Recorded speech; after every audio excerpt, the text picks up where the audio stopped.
Ang kalesa ay isang tradisyonal na sasakyan sa Pilipinas na hinihila ng kabayo. Ito ay karaniwang karwahe na may akulong na gawa sa kahoy at may kesame o bubong na yari sa anahaw o iba pang uri ng materyal.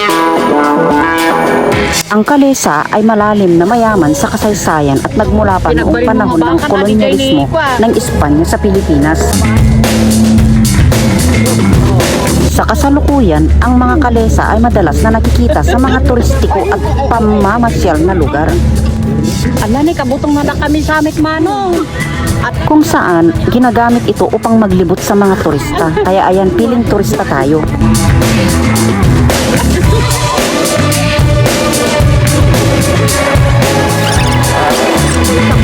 Ito ay isang bahagi ng kultura at identidad ng mga Pilipino, kaya't marami ang nagmamalasakit na mapanatili at mapangalagaan ang tradisyonal na sasakyang ito.